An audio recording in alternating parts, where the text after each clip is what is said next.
In today's lesson, the author gives you a derivation for a brand new equation that he calls the range equation. Now, just like I mentioned when he did derivations in the last chapter, what I said was that if you didn't completely understand the derivation, that is okay. You don't have to understand the derivation to be able to use the final equation that he gets. However, there are a couple of points that he makes in the derivation that I want to make sure you understand because they're going to come into play in the next section. So the first point is that the y component of the velocity will give us the time that the projectile is in the air.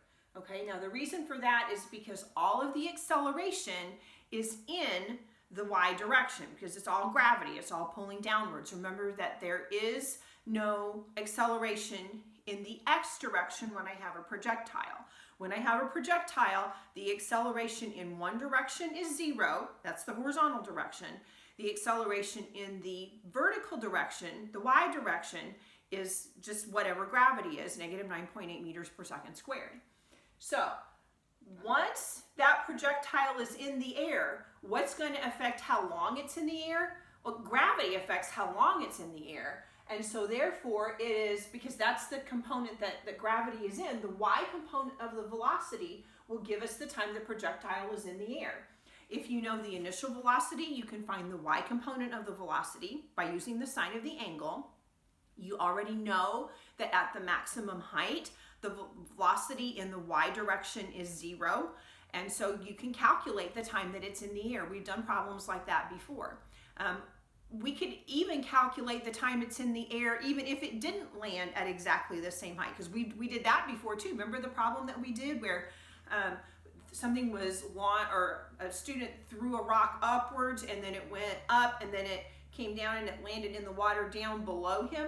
Well, that projectile didn't land at the same height from which it was launched, but we could still calculate the time that it was in the air. Hopefully you remember doing that. And so the y component is the piece that gives us the time the projectile is in the air. Because at some point, what you also then have to realize is that the total time in the air is going to affect the horizontal displacement. I mean, let's face it, once that projectile hits the ground, it's not only not going anywhere vertically, it's also not going anywhere horizontally. It hits the ground, it's done moving, it can't go anywhere else. So the total time in the air affects not only how far it moves up and down, but it also affects how far it moves horizontally. I got horizontal spelled wrong too. My goodness. Okay, horizontal displacement. So the total time in the air affects your horizontal displacement. Okay, so the range equation then that he comes up with is that the range equals the initial velocity squared. Now this is not an x component or a y component. It's just the velocity that is straight out of the cannon or straight out of the gun or straight out of whatever it's coming out of, times the sine of 2 theta over the acceleration that's due to gravity. Now this is the only time that you are going to be using a positive sign for gravity. And the reason it's positive in this equation is because in the course of the derivation, that negative sign was already taken into account.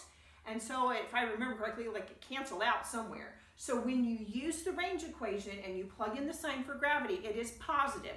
But this is the only time that happens. So please don't get confused and try to do that other places as well. It's only in this particular equation. Also, the only time you can use this equation is if the projectile lands at the same height from which it was launched. If you shoot something off of a cliff and it lands a lot further down, then that doesn't count.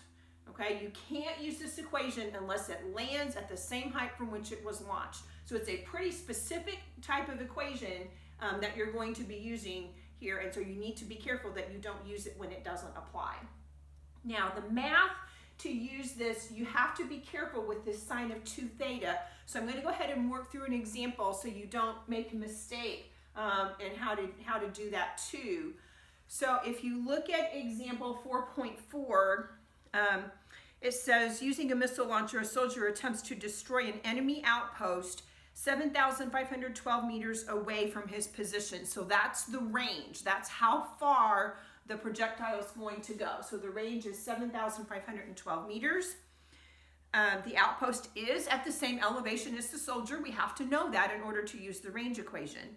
If the launcher can fire its missiles with an initial speed of 345 meters per second, at what angle should the soldier aim the launcher?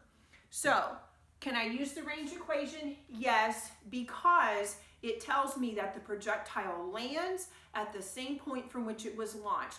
If they do not tell you that, then you can't use this equation. You have to use other equations to analyze the situation and figure it out.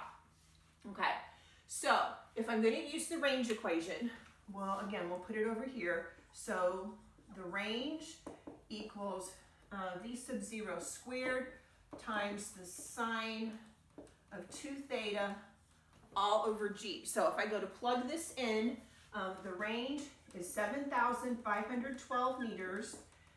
The initial velocity is what I'm trying, no, the initial velocity I know. The initial velocity is 345 meters per second squared. Theta is what I don't know. The sine of 2 theta is here, and then gravity is 9.8 meters per second squared. Remember, here I'm going to leave it positive only in this equation though, okay? So, in order to solve this, I'm going to multiply both sides by 9.8 meters per second squared. That's going to give me meters squared per second squared. Then I'm going to square this and divide both sides by that. So when I square meters per second, I get meters squared per second squared. And so that means all of my units are going to cancel out, okay? So when I crunch those numbers, I will end up with 0.62, only 2 significant figures, so that's all I have in my gravity. And so that's going to be equal to the sine of 2 theta. Now, if you haven't had pre-calculus yet, if you've not gotten real far in doing this kind of stuff, this is the place where you have to be careful. The 2 can't be moved around. You can't take the 2 and stick it in front of the sine. It has to be left right next to the theta. You can't scoot it. Okay, so that means that the next thing that I have to do is I have to take the inverse sine of both sides. So I'm going to take the inverse sine of 0.62, and then taking the inverse sine of this is going to leave me with 2 theta. So you're going to punch into your calculator 0.62 and then your inverse sine function, and what that should give you then is you should have an answer of 38 degrees equals 2 theta, and now you're going to divide both sides by 2, and you will have a theta equal to 19 degrees. So I would make sure that you actually put this into your calculator, make sure that you get the correct answer so that you know how to go about doing this. Again, you can't scoot this 2 to the front. It's not like a big long multiplication problem where you can scoot those things around. It doesn't work that way. You have to make sure that 2 stays with the theta, take the inverse sine, and then the angle you get, then you're going to divide that by 2 to find your final theta. Okay? So, again, be very, very careful when using this equation. The only time you can use it is if the projectile lands at the same height from which it is launched.